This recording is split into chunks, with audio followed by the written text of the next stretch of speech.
ആ, നമ്മുടെയൊക്കെ ജീവിതത്തിൽ കഠിനമായ പ്രതികൂലങ്ങൾ കൂടെ കടന്നു പോകുന്ന ഭക്തന്മാരെയൊക്കെ ആശ്വസിപ്പിക്കാനായിട്ട് സാധാരണയായി ബൈബിളിൽ നമ്മൾ കണ്ടെത്തുന്ന ഒരു വ്യക്തിയും പുസ്തകവുമാണ് ഇയ്യോബിന്റെ പുസ്തകവും. നമുക്കറിയാം, ഇയ്യോബിന്റെ കഷ്ടതയെക്കുറിച്ചൊക്കെ പറഞ്ഞ് ആശ്വസിപ്പിക്കുകയും ധൈര്യപ്പെടുത്തുകയും ഒക്കെ ചെയ്യാറുണ്ട്. നമ്മുടെ ഓരോരുത്തരുടെയൊക്കെ ജീവിതത്തിൽ വന്നു ഭവിക്കുന്ന പ്രതികൂലങ്ങളെ ഇയ്യോബിൻ്റെതുമായി താരതമ്യം ചെയ്യുമ്പോൾ നമുക്കുണ്ടാവുന്ന ആശ്വാസവും ധൈര്യവും ഒക്കെ വലിയത് തന്നെയാണ്. അന്നേരം അത്രയും വലിയ പ്രതിസന്ധികളിൽ കൂടെ ഒക്കെ കടന്നുപോയ ആ മനുഷ്യനെ ദൈവം കൈവിട്ടില്ല എന്നുള്ളതൊക്കെ പറയുമ്പോൾ നമ്മുടെ പ്രതിസന്ധി ഒന്നും അത്രയൊന്നും ഇല്ല എന്നൊക്കെ നമ്മൾ ചിന്തിക്കുമ്പോൾ ദൈവം നമ്മളെയും കൈവിടില്ല എന്നുള്ള ആ ഒരു ധൈര്യം പ്രാപിപ്പാൻ എപ്പോഴും ഉചിതമായ ഒരു പുസ്തകം തന്നെയാണല്ലോ. പ്രതിസന്ധികൾ വരുമ്പോൾ തീർച്ചയായും അതിന്റെ മധ്യേ തക്ക സമയത്ത് പ്രവർത്തിക്കുന്ന ദൈവത്തെ കാണാൻ കഴിയുമെന്നുള്ള ആ വലിയ പ്രത്യാശ ഉളവാക്കുന്ന ഒരു പുസ്തകം കൂടിയാണ് ഇയ്യോബിന്റെ പുസ്തകം. ആ പുസ്തകം ഒന്ന് വായിച്ചു തീരുമ്പോൾ അതിന്റെ അവസാനം എത്തുമ്പോൾ ഒരു ആശ്വാസവും ഒരു നെടുനീർപ്പും ഒരു ധൈര്യവും ഒക്കെ ഭക്തന്മാർക്ക് പ്രാപിക്കാൻ കഴിയും. ഇയ്യോബ് എന്ന പേരിൽ അറിയപ്പെടുന്ന ഈ പുസ്തകത്തിന്റെ രചയിതാവ് ആരാണെന്ന് ബൈബിൾ രേഖപ്പെടുത്തിയിട്ടില്ല, ആ പുസ്തകത്തിൽ ഒന്നും രേഖപ്പെടുത്തിയിട്ടില്ല. ഈ പുസ്തകത്തിലെ എഴുത്തുകാരനെ കുറിച്ച് നിരവധി സാധ്യതകൾ വേദപഠിതാക്കൾ പറയാറുണ്ട്. അതിൽ മോശയാണെന്ന് ചിലർ അഭിപ്രായപ്പെടുന്നുണ്ട്, അതേ ഹുദ പാരമ്പര്യങ്ങളിലൊക്കെ അങ്ങനെ പറയാറുണ്ട്. പക്ഷെ അതൊന്നും നമുക്ക് കൃത്യമായ തെളിവുകളൊന്നും അതിനില്ല.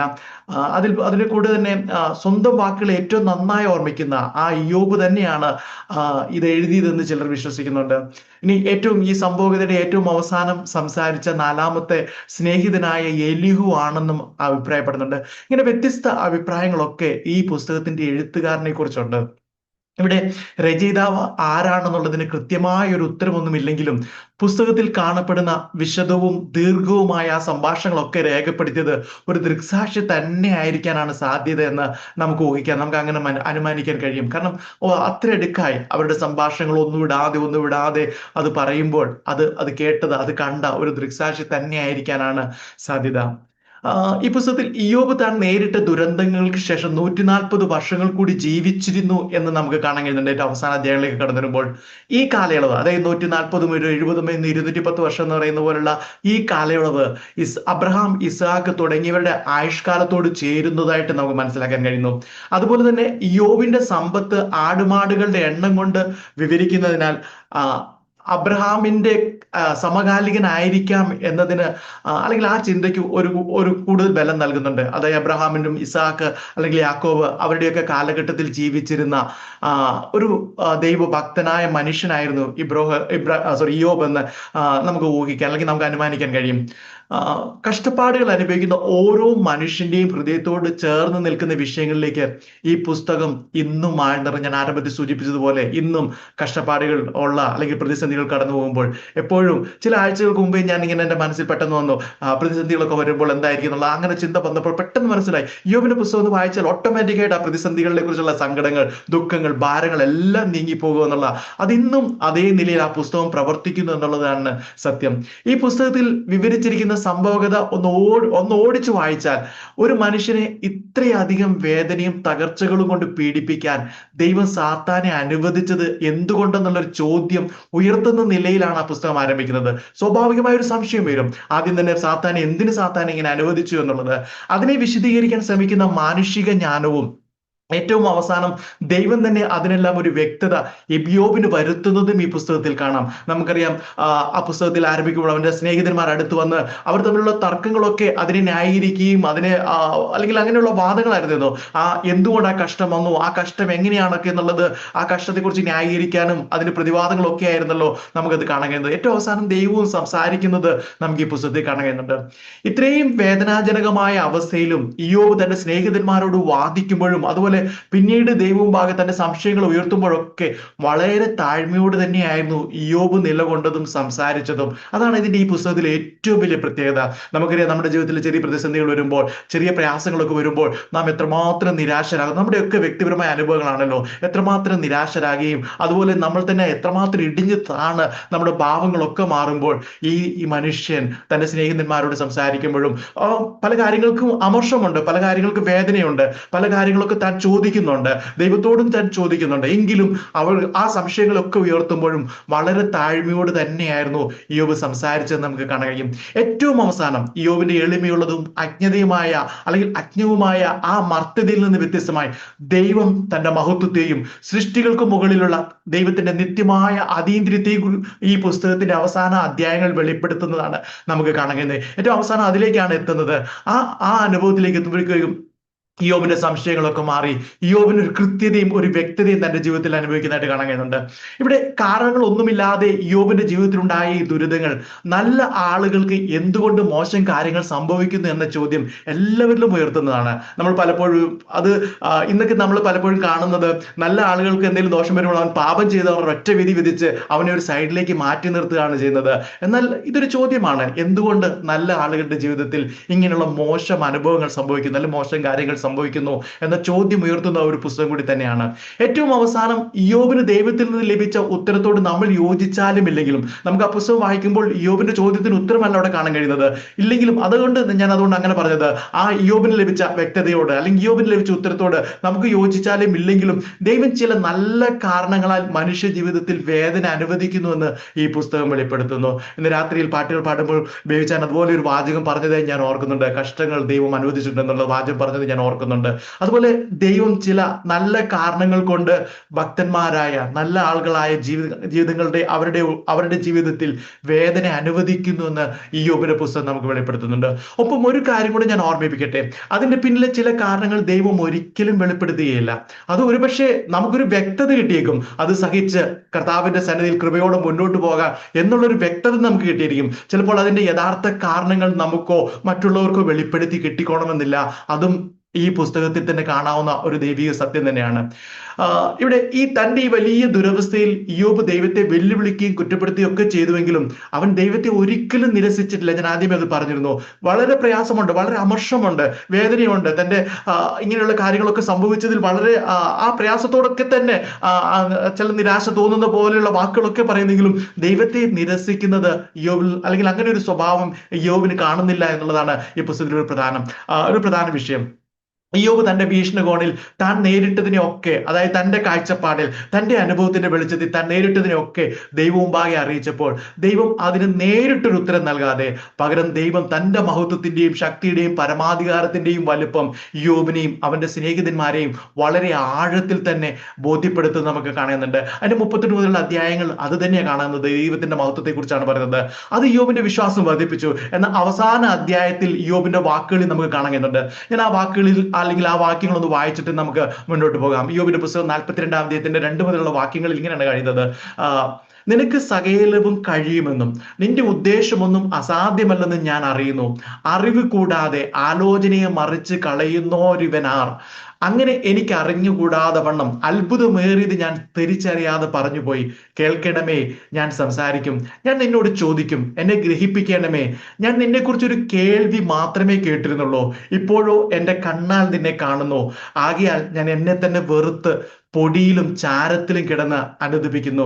ഈ വേദഭാഗം നമുക്ക് പരിചിതമാണ്. പലപ്പോഴും പല ദേവദാസന്മാരൊക്കെ എടുത്ത് പ്രസംഗിക്കുകയും നമ്മൾ കേട്ടിട്ടുള്ള ഒരു വേദഭാഗമാണല്ലോ.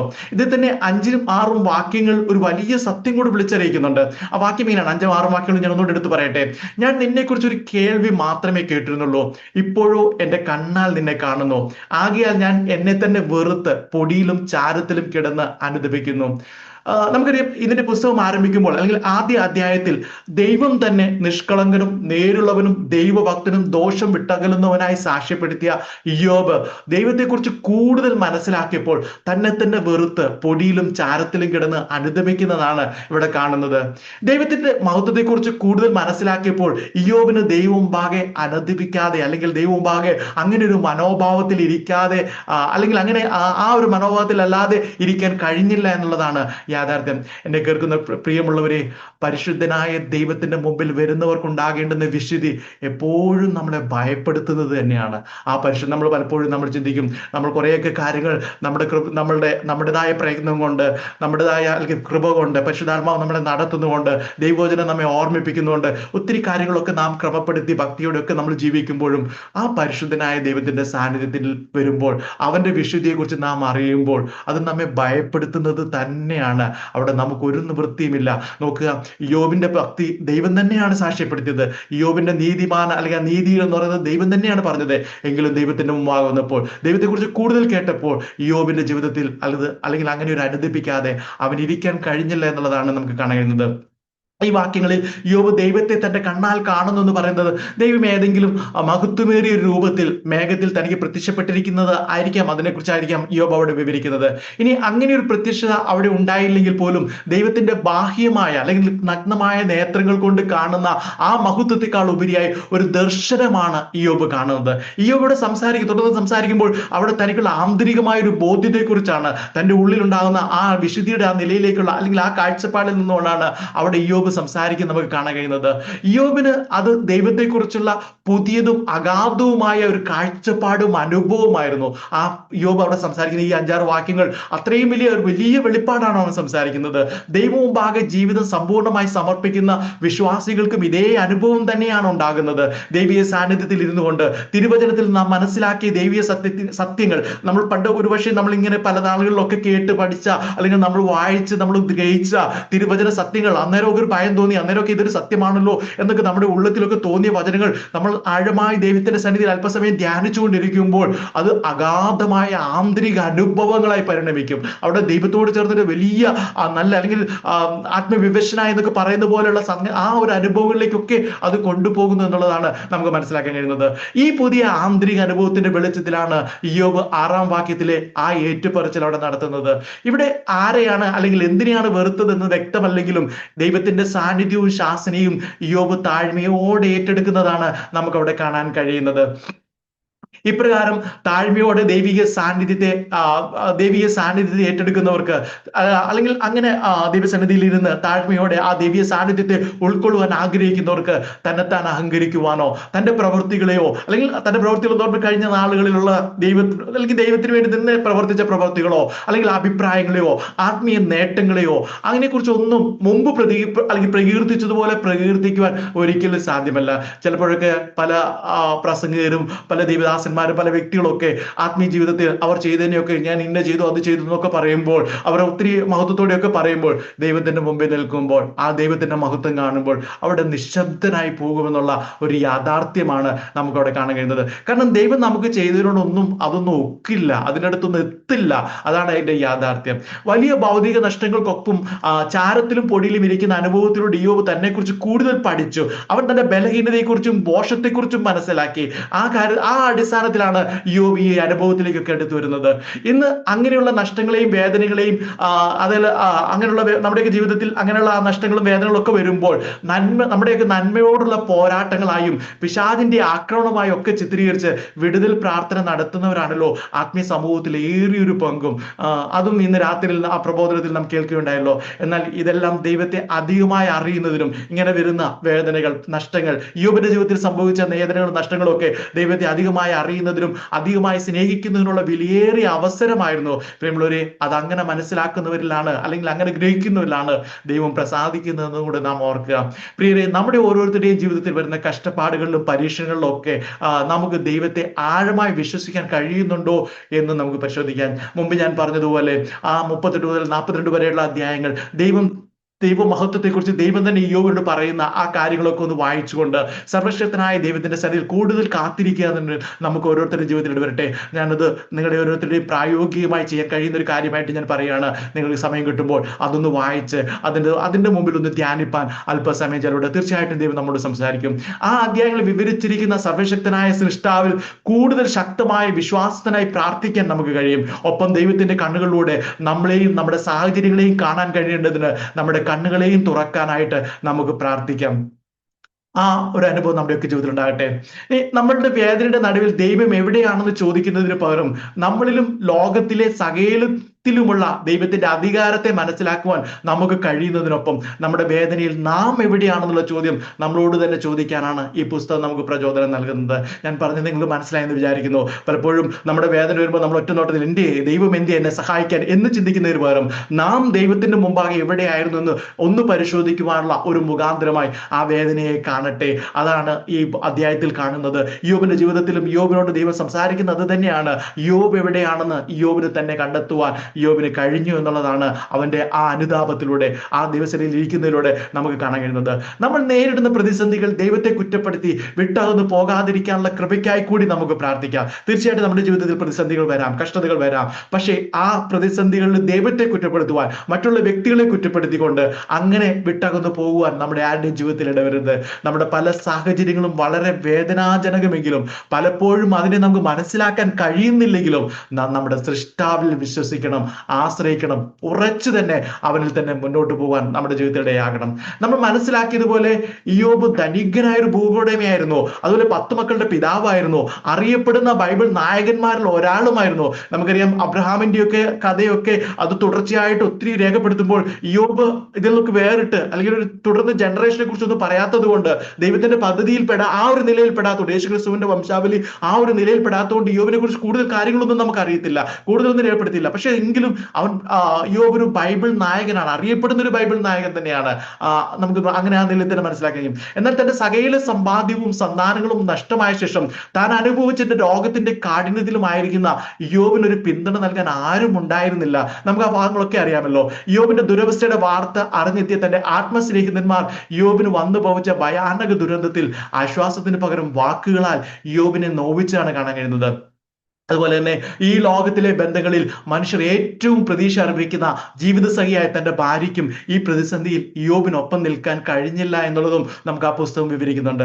വളരെ വേദനാജനകമായ ഇത്തരം അനുഭവങ്ങളിലും താൻ ദൈവത്തെ നിരസിച്ചില്ല. ഞാൻ മുമ്പ് പറഞ്ഞതുപോലെ ദൈവത്തെ നിരസിക്കുവാനോ ദൈവത്തിനെ തള്ളിപ്പറയുവാനോ ദൈവം ഇയ്യോബിന്റെ ജീവിതത്തിൽ ഇടവരുത്തിയില്ല എന്നുള്ളത് നമുക്ക് കാണാനുണ്ട്. ഇയ്യോബ് ദൈവത്തിലുള്ള തന്റെ പ്രത്യാശ എപ്പോഴും പ്രകടിപ്പിച്ചുകൊണ്ടിരുന്നു, എപ്പോഴും അതിൽ ധൈര്യപ്പെട്ടിരിക്കുന്നത് നമുക്ക് കാണുന്നുണ്ട്. ഇയ്യോബ് തന്റെ ഈ വലിയ പ്രതിസന്ധി ഘട്ടങ്ങളുടെ പശ്ചാത്തലത്തിൽ പറഞ്ഞ ഒരു പ്രത്യാശയെ നമുക്കതിന്റെ 19-ാം അധ്യായത്തിൽ കാണാൻ കഴിയുന്നുണ്ട്. ഇന്ന് രാത്രി ആ വാക്യങ്ങളോട് വായിച്ച് അതിനെ അല്പം കൂടി വിശദീകരിച്ചിട്ട് ഞാനിത് കൺക്ലൂഡ് ചെയ്യാനായിട്ട് ആഗ്രഹിക്കുന്നു. ഇയ്യോബിന്റെ പുസ്തകം 19-ാം അധ്യായത്തിന്റെ 25, 26, 27 വാക്യങ്ങൾ ഇങ്ങനെ പറയുന്നുണ്ട്: എന്നെ വീണ്ടെടുക്കുന്നവൻ ജീവിച്ചിരിക്കുന്നുവെന്നും അവൻ ഒടുവിൽ പൊടിമേൽ നിൽക്കുമെന്നും ഞാൻ അറിയുന്നു.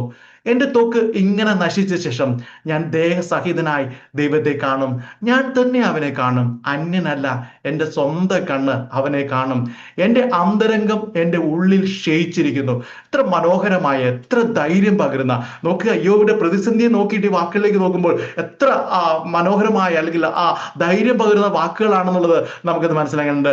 കേവലം ഇത് വായിച്ചു പോകുമ്പോൾ നമുക്ക് എളുപ്പമായിരിക്കാം, പക്ഷെ ഇയ്യോബിന്റെ പ്രതിസന്ധിയെ കൂടെ ഒന്ന് ഓർത്തിട്ട് ഈ വാക്കുകളൊന്ന് നോക്കുമ്പോൾ, അത് എവിടുന്ന പുറപ്പെടുന്ന നോക്കുമ്പോൾ പ്രിയമുള്ളവരെ, നമ്മൾ അത്ഭുതപ്പെട്ടു പോകുന്ന ആ ഒരു അതല്ലെങ്കിൽ അത്രയും വലിയ ഒരു ധൈര്യപ്പെടുത്തുന്ന വാചകങ്ങൾ തന്നെയാണല്ലോ ഈ വാക്യങ്ങൾ. ഇയ്യോബ് പ്രകടിപ്പിക്കുന്ന വിശ്വാസവും പ്രത്യാശ എത്ര വലുതെന്നും അതിന് എന്തുമാത്രം വില നൽകിയെന്നും താൻ നൽകിയെന്നൊക്കെ വാക്കുകളിൽ വിശദീകരിക്കാൻ അല്ലെങ്കിൽ വ്യക്തമാക്കാൻ സാധ്യമല്ല എന്നുള്ളത് തന്നെയാണ് യാഥാർത്ഥ്യം.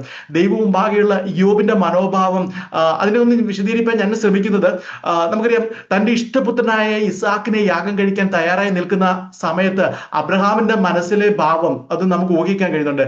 എത്രയോ നാളുകൾ നോക്കി പാർത്ത് അല്ലെങ്കിൽ നോക്കിക്കൊണ്ട് കാത്തു കിട്ടിയ ഒരു പുത്രനെ, അതും കിട്ടിയ ഉടനെയൊന്നുമല്ല, എത്രയോ വർഷങ്ങൾ വളർത്തി, 10-17 വർഷം വളർത്തി, അത്രയും വളർന്ന് മിടുക്കനായി നിൽക്കുന്ന ആ പൈതലിനെ യാഗം കഴിക്കാൻ പോയി നിൽക്കുന്ന അബ്രഹാമിന്റെ മനസ്സിലെ ഭാവത്തെക്കാളും ഒട്ടും കുറഞ്ഞതല്ല ഇയ്യോബ് ഈ വാക്കുകൾ പറയുമ്പോൾ. അത്രയും ഭക്തിയോട് തന്നെയാണ് നമുക്ക് അല്ലെങ്കിൽ അത്രയും ആഴത്തിൽ തന്നെയാണ് ഇയ്യോബ് ഇത് പറയുന്നതെന്ന് മനസ്സിലാക്കാം.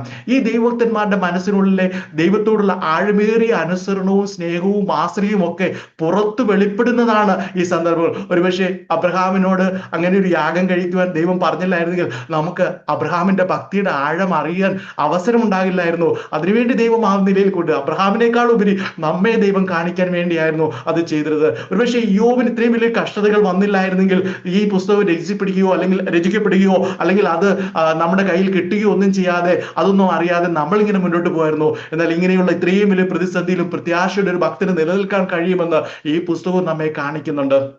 അതിനുള്ള അല്ലെങ്കിൽ ഈ വ്യക്തികളൊക്കെ ആ നിലയിലാണ്, അല്ലെങ്കിൽ അത് വെളിപ്പെടുത്തുന്നതാണ് ഈ സന്ദർഭങ്ങൾ ബൈബിളിൽ രേഖപ്പെടുത്തുവാൻ ഇടയായതെന്ന് നമ്മൾ മനസ്സിലാക്കാം. ഇങ്ങനെയുള്ള സന്ദർഭങ്ങൾ അനേകർ വലിയ നിരാശയും സങ്കടവും പ്രതിഷേധവും ഒക്കെ പങ്കുവെക്കുമ്പോൾ ഇവർ ദൈവത്തിങ്കിലെ പ്രത്യാശയും ഉറപ്പുമാണ് ഇവർ പങ്കുവെക്കുന്നത്. ഇവിടെ നമുക്കറിയാവുന്ന പോലെ ആദ്യം തന്റെ സ്വത്തുക്കളുടെ നഷ്ടം സംഭവിച്ചു, പിന്നീട് തന്റെ 10 മക്കൾക്ക് നഷ്ടമായി, ഒടുവിൽ സ്വന്തം ആരോഗ്യം നഷ്ടപ്പെട്ടു. ഇങ്ങനെ യോബ് വളരെയധികം കഷ്ടപ്പെട്ടു എന്നുള്ളത് അതിന്റെ ആദ്യ അധ്യായങ്ങളൊക്കെ നമുക്ക് കാണുന്നുണ്ട്. മുമ്പ് പറഞ്ഞ പോലെ അവന്റെ സുഹൃത്തുക്കൾ അവനെ ആശ്വസിപ്പിക്കാൻ വന്നു, പക്ഷേ വാസ്തവത്തിൽ അവനെ അധിക്ഷേപിക്കാനേ അവർക്ക് കഴിഞ്ഞുള്ളൂ. ആ കഷ്ടം കണ്ടപ്പോൾ സ്വാഭാവികമായി ഇന്നും നമ്മുടെ ആത്മീയ ലോകത്തൊക്കെ നമ്മൾ കാണുന്നത് പോലെ തന്നെ അതിൽ ചേർന്ന് അതിനെ ആശ്വസിപ്പിക്കുന്നതിന് പകരം കുറ്റപ്പെടുത്താനേ അവർക്ക് കഴിഞ്ഞുള്ളൂ. ശരിക്കും അവർ ആശ്വസിപ്പിക്കാൻ തന്നെ വന്നത് വേദനയോടുകൂടെ തന്നെയാണ് വന്നത്. ചില മണിക്കൂറുകൾ അല്ലെങ്കിൽ ചില ദിവസങ്ങളോളം അവർ നിശബ്ദരായിരുന്നു ആ സങ്കടം കണ്ടിട്ട്, അല്ലെങ്കിൽ യോബിന്റെ അവസ്ഥ കണ്ടിട്ട് എന്നൊക്കെ നമുക്ക് അവിടെ വേദഭാഗത്ത് കാണാൻ കഴിയുന്നുണ്ട്. പക്ഷേ തുടർന്ന് പോയപ്പോൾ അവരുടെ വായിൽ നിന്ന് വരുന്നതെല്ലാം അധിക്ഷേപ വാക്കുകൾ തന്നെയായിരുന്നു എന്ന് നമുക്ക് കാണുന്നുണ്ട്. ഈ സാഹചര്യങ്ങളെല്ലാം യോബിന്റെ മുന്നിൽ നിന്നുകൊണ്ട് അവനെ വെല്ലുവിളിക്കുമ്പോൾ അതിൽ നിന്നൊക്കെ തനിക്ക് വേണ്ടി പ്രതിരോധിക്കുന്ന ഒരു ദിവസമുണ്ട്.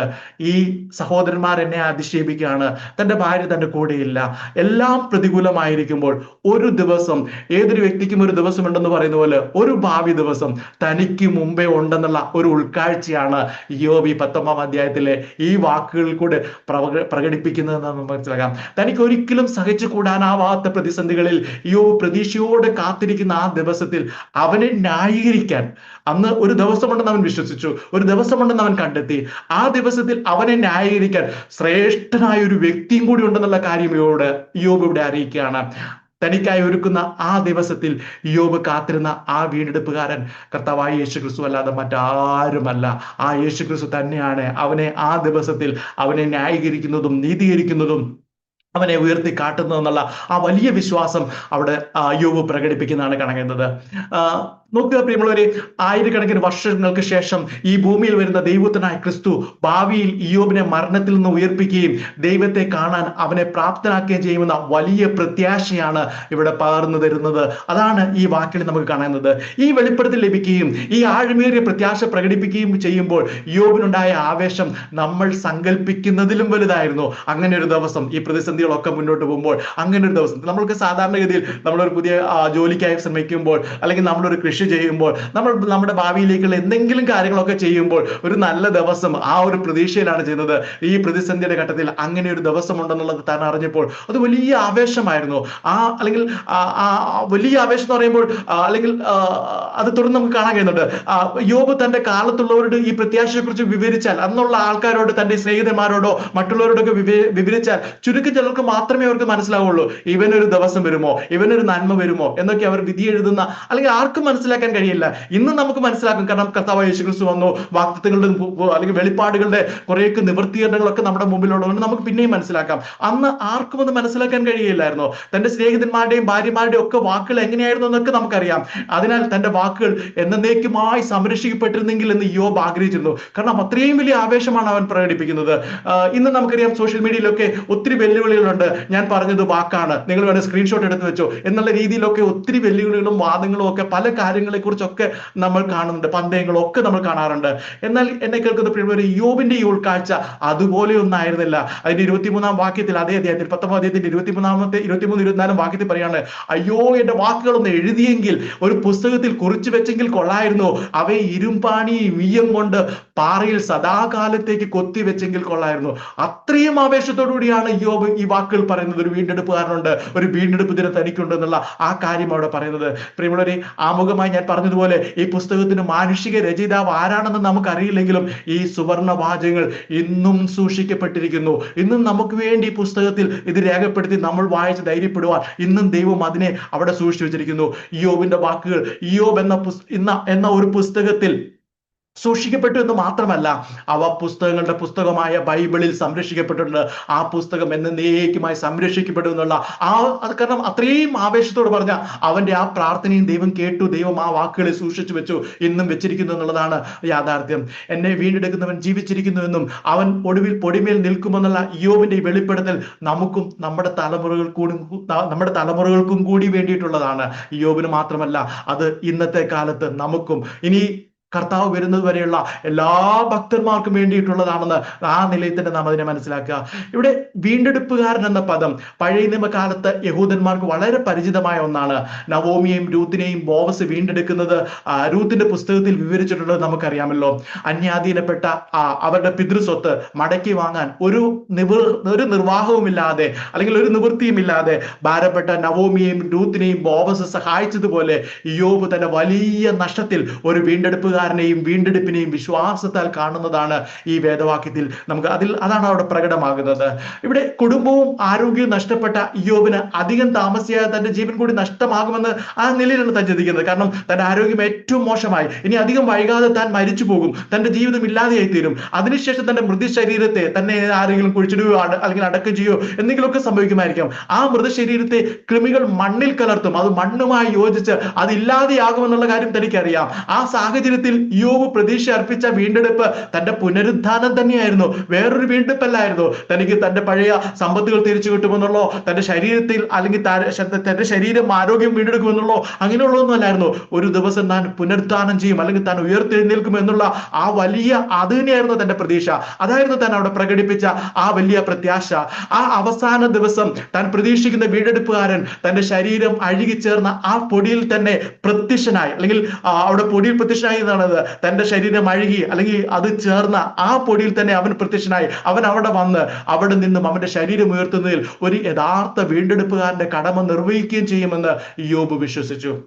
ആ വിശ്വാസത്താലാണ് ഇയ്യോബ് വാക്കുകൾ ഏറ്റു പറയുന്നത്. തുടർന്ന് ആ വീണ്ടെടുപ്പുകാരൻ ഇയ്യോബിനെ ദൈവസന്നിധിയിലും കൊണ്ടുവരികയും, നോക്കുക, അവിടുന്ന് വീണ്ടെടുപ്പുകാരൻ എഴുന്നേൽപ്പിക്കുകയും മാത്രമല്ല, ഉയർത്തെഴുന്നേൽപ്പിച്ചിട്ട് ദേഹസഹിതമായി അവനെ നിർത്തുക മാത്രമല്ല, അവനെ ദൈവസന്നിധിയിലും കൊണ്ടുവന്നിട്ട് ദൈവത്തെ കാണുവാനുള്ള പദവിയും കൂടെ നൽകുമെന്ന് ഇയ്യോബ് വിശ്വസിച്ചു. 26-ാമത്തെ വാക്യത്തിൽ അത് കാണുന്നുണ്ട്. എന്റെ ത്വക്ക് ഇങ്ങനെ നശിച്ച ശേഷം ഞാൻ ദേഹസഹിതനായി ദൈവത്തെ കാണുമെന്നുള്ള വാക്ക്. അതായത് ദൈവത്തിന്റെ മുമ്പിൽ വന്ന് ദൈവത്തെ കാണുവാനുള്ള ആ പദവിയും തനിക്ക് ലഭിക്കുമെന്നുള്ള ആ ഉറപ്പ് താൻ അവിടെ പ്രകടിപ്പിക്കുകയാണ്. ഇവിടെ കാണുന്ന ദേഹസഹിതനായി എന്നതിന് പകരം ചില ബൈബിൾ തർജ്ജമകളിൽ ദേഹരഹിതനായി ദൈവത്തെ കാണുമെന്ന് രേഖപ്പെടുത്തിയിട്ടുള്ളത്. നമുക്കറിയാം, നമ്മുടെയൊക്കെ കുറെ നാളുകൾക്ക് മുമ്പ് എൻ്റെ ചെറിയ പ്രായത്തിലൊക്കെ ഞാൻ ഓർക്കുന്നുണ്ട്, അന്നൊക്കെ ബൈബിൾ സൊസൈറ്റി ഓഫ് ഇന്ത്യ അടിച്ച ബുക്കുകളിലും ഒക്കെ ദേഹരഹിതനായി എന്ന് തന്നെയായിരുന്നു മാറ്റിയത്. പിന്നീടാണ് അത് തിരുത്തി ദേഹസഹിതനായി എന്ന് മാറ്റിയത്. എന്നാൽ ഈ തർജ്ജമകൾ ഈ വാക്യത്തിന്റെ പൂർണ്ണമായ അർത്ഥം മനസ്സിലാക്കുന്നതിൽ പരാജയപ്പെടുന്നു എന്ന് നമുക്ക് മനസ്സിലാക്കാൻ കഴിയും. കാരണം ശരീരത്തിന് പകരം ആത്മാവിനെയാണ് വീണ്ടെടുക്കുന്നത് എന്നൊരു വിശദീകരണം ആ പ്രസ്താവനയ്ക്ക് നൽകാൻ കഴിയും. കാരണം ദേഹരഹിതനായി ദൈവത്തെ കാണുമെന്ന് പറയുമ്പോൾ ആത്മാവിനെയാണ് വീണ്ടെടുക്കുന്നത് എന്നൊക്കെ നമുക്ക് പറയാൻ കഴിയും. എങ്കിലും ദൈവം നീതിമാനായി കണ്ട് സാക്ഷ്യം പറഞ്ഞ ആ വ്യക്തിയുടെ ആത്മാവ് ഒരിക്കലും നഷ്ടപ്പെടില്ല എന്നുള്ളത് നമുക്കറിയാം. കാരണം ദൈവം യോബിനെ ആ നീതിയിൽ അല്ലെങ്കിൽ അവനെ നീതിമാനെന്ന് ദൈവം പറഞ്ഞതാണ്. അവന്റെ ആത്മാവ് എവിടെയും നഷ്ടപ്പെട്ടു പോയിട്ടില്ല, ഇതുവരെയും നഷ്ടപ്പെട്ടിട്ടില്ല. ആ ആത്മാവ് ദൈവത്തിന്റെ കരത്തിൽ തന്നെയാണ്, അത് നഷ്ടപ്പെട്ടു പോകുന്നില്ല. അതിനാൽ ഇവിടെ യോബ് തന്റെ വീണ്ടെടുപ്പുകാരനെ കാണുന്നത് തന്റെ തേജസ്കരിക്കപ്പെട്ട ശരീരത്തിലാണ്. അതുകൊണ്ടാണ് ദേഹസഹിതനായി എന്നുള്ള ആ പദം തന്നെ അവിടെ ഉപയോഗിച്ചത്. ആ നിലയിലാണ് ആ വാക്യത്തെ കാണേണ്ടതും. മുമ്പ് ഞാൻ പറഞ്ഞ രൂത്തിനെയും നവോമിയെയും ബോവസ് വീണ്ടെടുത്തത്, അതിനെ ചുരുക്കമായി ഞാൻ സൂചിപ്പിച്ചത് നിങ്ങൾ ഓർക്കുന്നുണ്ടാവുമല്ലോ. അല്ലെങ്കിൽ അവരുടെ ആ വീണ്ടെടുപ്പിനെ നമുക്കറിയാമല്ലോ.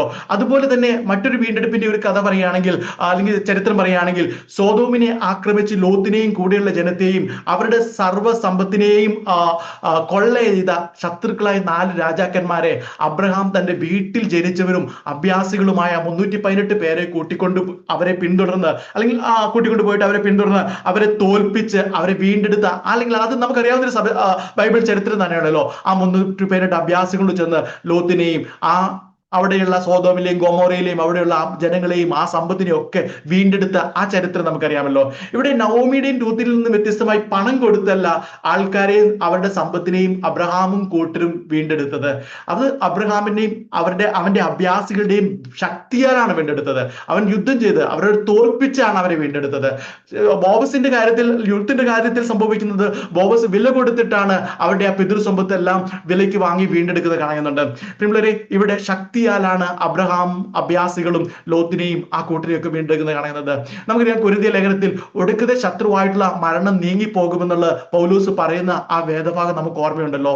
കർത്താവായ യേശുക്രിസ്തുവിന്റെ പുനരുദ്ധാന ശക്തിയാൽ മരണം നീങ്ങിപ്പോകുമെന്ന് തന്നെയാണ് അത് അർത്ഥമാക്കുന്നത്.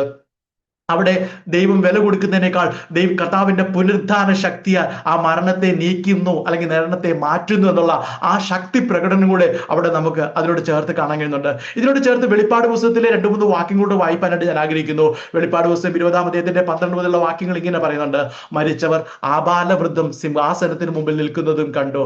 പുസ്തകങ്ങൾ തുറന്നു, ജീവന്റെ പുസ്തകം എന്ന മറ്റൊരു പുസ്തകവും തുറന്നു. പുസ്തകങ്ങൾ എഴുതിയിരുന്നതിനൊത്തവണ്ണം മരിച്ചവർക്ക് അവരുടെ പ്രവൃത്തികൾക്കടുത്ത ന്യായവിധി ഉണ്ടായി.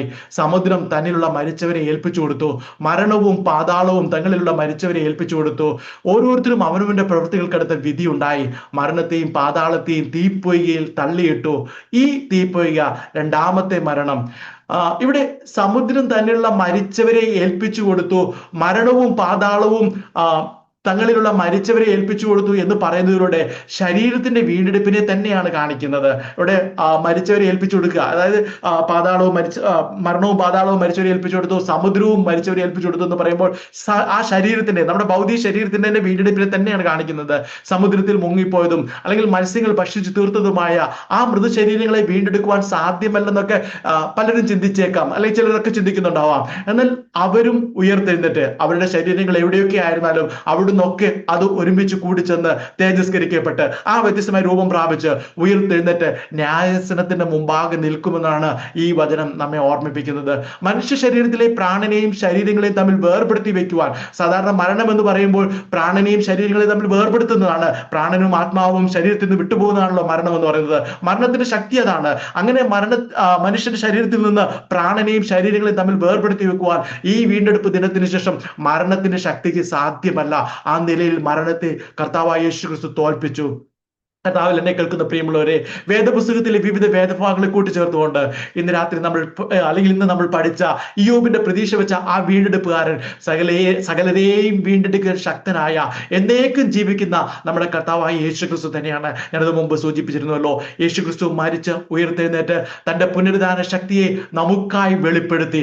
അവൻ തന്റെ ഭക്തന്മാരുടെ മുമ്പിൽ പ്രത്യക്ഷനാകുമ്പോൾ ആ പുനരുദ്ധാന ശക്തിയാണ് എല്ലാം റോമാ ഗവൺമെന്റ് അടച്ചു വെച്ചാലും മറ്റ് ആരെല്ലാം അടച്ചു വെച്ചാലും പാതാള ശക്തികൾ അടച്ചു വെച്ചാലും അതിനെയൊക്കെ പുറത്ത് അല്ലെങ്കിൽ അതിനെയൊക്കെ പൊളിച്ച് അതിനെയൊക്കെ തകർത്ത് പുറത്തു വരുന്ന ഒരു പുനരുദ്ധാന ശക്തിയാണ് അവിടെ നമുക്ക് കാണാൻ കഴിയുന്നത്. കർത്താവായ യേശുക്രിസ്തുവിനെ പോലെ ഒരു വീണ്ടെടുപ്പുകാരനെ കുറിച്ച് ഇയ്യോബിന് അന്ന് അറിയില്ലെങ്കിലും ഇയ്യോബ് ആ വീണ്ടെടുപ്പുകാരൻ അർപ്പിച്ച വിശ്വാസവും പ്രത്യാശയും വളരെ വലിയതാണ്. ഇന്ന് നമുക്ക്, അല്ലെങ്കിൽ ഇന്ന് എല്ലാം നമുക്ക് മുന്നിൽ വെളിപ്പെട്ടിട്ടും ഈ പറയുന്ന കാര്യങ്ങൾ ഇയ്യോബ് വിശ്വസിച്ചതിന്റെ അതിന്റെ പൊരുളുകളൊക്കെ നമുക്ക് വെളിപ്പെട്ടിട്ടും നമുക്കതുപോലെ കാത്തിരിക്കാനും പ്രത്യാശിക്കാനും ധൈര്യപ്പെടുവാനും കഴിയുന്നുണ്ടോ എന്ന് പരിശോധിപ്പാൻ ദൈവം വരുത്തട്ടെ. നമ്മളെ ഒരിക്കലും കൈവിടുകയോ ഉപേക്ഷിക്കുകയോ ചെയ്യില്ലെന്ന് വാഗ്ദാനം ചെയ്ത് നമ്മുടെ വാഴ്ത്തപ്പെട്ട കർത്താവ് ഒരു ദിവസം മടങ്ങി വരുമ്പോൾ നമ്മുടെ ഓരോരുത്തരുടെയും മർത്യ ശരീരത്തെ ഉയർപ്പിക്കുമെന്ന് വാഗ്ദാനം ചെയ്തതിൽ പൂർണ്ണ പ്രത്യാശ അർപ്പിപ്പാൻ നമുക്ക് ഓരോരുത്തർക്കും കഴിയട്ടെ. അതിനു വേണ്ടതായ കൃപ ദൈവം പകരട്ടെ എന്ന പ്രാർത്ഥനയോടെ ഈ ദൈവ സന്ദേശം അവസാനിപ്പാൻ ഞാൻ ആഗ്രഹിക്കുന്നു.